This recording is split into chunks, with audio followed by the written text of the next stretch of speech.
आज के महारथी हमारे एक्सपर्ट हैं कोटक एएमसी के सीईओ हर्षा उपाध्याय। हर्षा, बहुत शुक्रिया आपका समय देने के लिए, स्वागत है आपका। सर, क्या होनी चाहिए बाजार में यहां से रणनीति? क्या आपको लगता है कि पूर्ण युद्ध विराम अब बहुत ज्यादा दूर नहीं है और जो बाजार में जो रिस्क थे अब धीरे धीरे काफी कम हो गए हैं और यहां से आगे हम तेजी की चाल देखेंगे? कितना भरोसा है आपको? देखिए, अभी सबका जो नजर है वो वेस्ट एशिया में जो एनर्जी डिसरप्शन हुआ है उसके ऊपर है।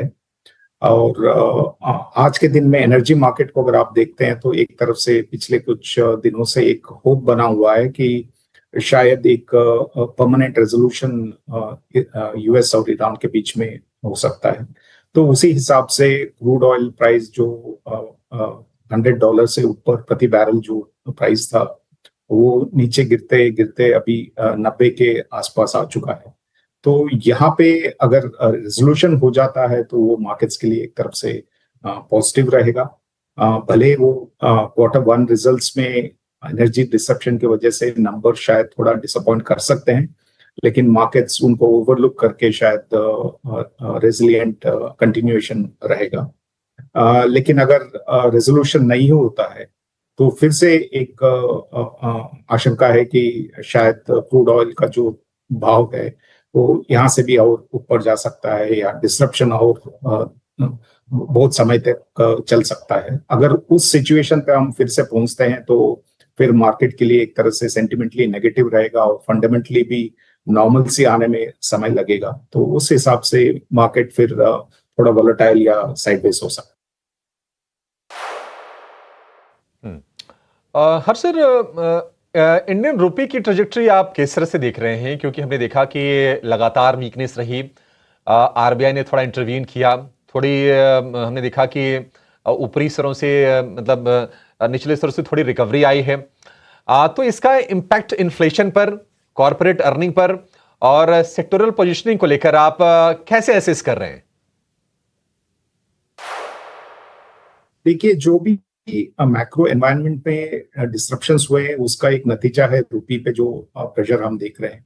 जैसे जैसे हमारा करंट अकाउंट डेफिसिट बढ़ता है उसमें रुपी वीक होता है और उसको देखते हुए हो सकता है कि कुछ बाहर के निवेशक जो है वो नेगेटिव हो सकते हैं इंडिया से प्रॉफिट बुक करके या पैसा निकाल के बाहर जा सकते हैं। तो वो फिर से एक तरफ से रुपी पे असर पड़ सकता है। वही सब एक विशेष सर्कल पे शायद पिछले कुछ दिनों से रुपी का जो मूवमेंट है उसको हम देख सकते हैं। अगर आप बिलीव करते हैं कि ये कहीं ना कहीं जाके एक रेजोल्यूशन होने वाला है तो फिर उस हिसाब से हमें लगता है कि रुपी भी स्टेबलाइज होना चाहिए। जरूर आज के दिन में उसके वजह से भी थोड़ा इम्पैक्ट शायद आपको इन्फ्लेशन में देखने को मिलेगा अगले कुछ महीनों में। लेकिन वो हमें लगता है कि ट्रांजिटरी है, ऐसा नहीं है कि वो परमानेंट इम्पैक्ट है। उसी तरफ अगर आप नतीजे भी देखेंगे, कॉर्पोरेट नतीजे, वहां पे भी इतना बड़ा इम्पैक्ट नहीं होना चाहिए रुपी डेप्रिसिएशन की वजह से। और हमें लगता है कि ये जो भी मैक्रो अनसर्टेनिटी रिलेटेड इश्यूज हैं वो सब ट्रांजिटरी हैं और जैसे जैसे वॉर का एक रेजोल्यूशन हो जाएगा तो ये सब चीज भी एक तरफ से स्टेबिलिटी में आना चाहिए। अगर Q4 की अगर हम अर्निंग सीजन की बात करें तो कैसा लगा है आपको? कौन से सेक्टर्स ने आपको अपने अर्निंग से सरप्राइज किया है और कहां पर आपको अभी भी वीकनेस दिखाई दे रही है? देखिए, अगर आप Q4 रिजल्ट्स को देखेंगे तो पहले एक तरफ से फियर था कि शायद वेस्ट एशिया डिस्ट्रप्शन की वजह से नतीजे खराब आ सकते हैं, लेकिन वो तो हुआ नहीं है। वो एक अच्छा सरप्राइज, पॉजिटिव सरप्राइज बोल सकते हैं कि रिजल्ट्स काफी रेजिलिएंट रहे। शायद इसलिए भी हो सकता है कि कंपनीज के जो इन्वेंट्रीज थे और जो ऑर्डर बुक था वो एग्जीक्यूट हो गया और इन्वेंट्री भी था, तो इतना कुछ प्रॉब्लम नहीं हुआ। हो सकता है वो Q4 के बाद थोड़ा बहुत दिखे, यानी कि जो चल रहा है क्वार्टर उसके नतीजे जब जुलाई में आएंगे तो शायद हो सकता है थोड़ा बहुत वहां पे इम्पैक्ट हो। लेकिन ओवरऑल हमें लगता है कि Q4 का जो इम्पैक्ट हुआ है वो एक पॉजिटिव हम बोल सकते हैं, और डिसअपॉइंटमेंट्स इतने ज्यादा नहीं दिखाई दिए। और क्लियरली अगर हम सेक्टर्स की बात करें जहां पे हमें कॉन्फिडेंस है कि एक बार डिसरप्शन खत्म होने के बाद अर्निंग्स ग्रोथ फिर से मिड टीन्स की ओर हो सकता है, वो सेक्टर्स हैं आपके banking and financial services, automobile sector, power sector, capital goods. यहाँ पे सभी क्षेत्रों में हमें लगता है कि एक तरफ से अच्छा खासा ग्रोथ अभी भी इंटैक्ट है। और अगर ये अगले कुछ हफ्तों में या दिनों में निपट जाता है तो जरूर आपका फाइनेंशियल ईयर 27 का जो अर्निंग्स एक्सपेक्टेशंस है वहां पे ज्यादा कुछ नेगेटिव्स नहीं होना चाहिए।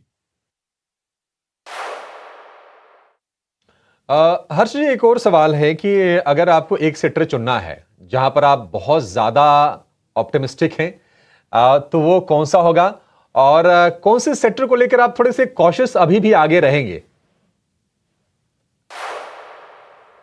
एक्चुअली अगर आप हम मार्केट को देखते हैं तो ऐसा कोई एक्सट्रीम पोजीशनिंग और एक्सट्रीम एक्सपेक्टेशंस कहीं पे भी नहीं रहा है।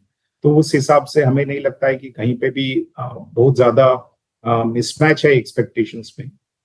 लेकिन हमें लगता है कि बैंकिंग एंड फाइनेंशियल सेगमेंट जो वॉर से पहले काफी लोगों का एक ओवरवेट स्टांस था वहां पे, वो शायद पिछले 2 महीने डिसरप्शन के वोलेटिलिटी में शायद कुछ खास हुआ नहीं है। लेकिन जैसे जैसे वोलेटिलिटी मार्केट में कम होगा, हमें फिर से लगता है कि इस सेक्टर में फिर से एक तरफ से पॉजिटिव मोमेंटम आना चाहिए, और वहीं पे हमारा एक ओवरवेट स्टांस भी है पोर्टफोलियो।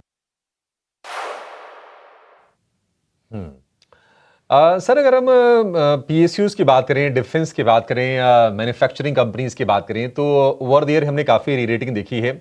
और क्या आपको लगता है कि Q4 के अर्निंग्स के बाद अभी भी अपसाइड की गुंजाइश है इन थीम्स में? देखिए, हम पीएसयूज को ओनरशिप के हिसाब से डिफरेंशिएट नहीं करते हैं, क्योंकि हर एक का अंडरलाइंग बिजनेस सेगमेंट अलग होता है, हर एक का वैल्यूएशन अलग हो सकता है, ग्रोथ मोमेंटम अलग हो सकता है। तो इसलिए हम इनको ओनरशिप के हिसाब से प्राइवेट और पब्लिक सेक्टर सोच के हम पोर्टफोलियो में सिलेक्शन नहीं करते हैं, भले ओनरशिप के हिसाब से वैसे दिखे, लेकिन हम हर एक बार अंडरलाइंग बिजनेसेस को देखते हैं। और पीएसयू सेगमेंट में भी बहुत सारे ऐसे बिजनेसेस हैं जहां पे ग्रोथ मोमेंटम अभी भी बहुत स्ट्रांग है। फॉर एग्जांपल डिफेंस सेगमेंट में जो है ऑर्डर बुक भी बहुत शानदार है, और एग्जीक्यूशन भी एक तरह से अच्छे से हो रहा है, और जियोपॉलिटिकल कॉन्फ्लिक्ट जो चल रहा है उसके चलते हुए लगता नहीं है कि कहीं पे भी एक ऑर्डर ग्रोथ की नेगेटिव्स हैं। तो इस सेगमेंट में डेफिनेटली हमारा व्यू पॉजिटिव रहेगा। काफी सारे पीएसयू बैंक्स हैं जो अच्छे से नंबर डिलीवर किए हैं पिछले कुछ क्वार्टर्स में, और आगे जाके भी उनका अर्निंग्स ग्रोथ हमें लगता है कि अच्छा होना चाहिए। तो ऐसे बहुत सारे सेगमेंट्स है पीएसयूज के अंदर जहां पे अंडरलाइंग बिजनेसेस भी अच्छे कर रहे हैं, और वैल्यूएशंस भी इतने सारे महंगे नहीं हुए हैं। तो वहां पे हमारा व्यू पॉजिटिव रहेगा। लेकिन उसको डिफरेंशिएट करना कि पीएसयूज में ओवरवेट होना चाहिए या नहीं होना चाहिए, वो थोड़ा गड़बड़ का संदेश जाएगा। उससे अच्छा है कि हम अंडरलाइंग बिजनेस को अच्छे से जाने, वहां के वैल्यूएशंस को समझे, और फिर पोजीशंस लें। ठीक है हर्ष जी, बहुत शुक्रिया, आज आपने समय निकाला और विस्तार से मार्केट के ट्रेंड्स को लेकर, सेक्टर्स को लेकर आपने हमसे बातचीत की और हमारे दर्शकों का मार्गदर्शन किया आपने। Thank you so much sir. चलिए शो को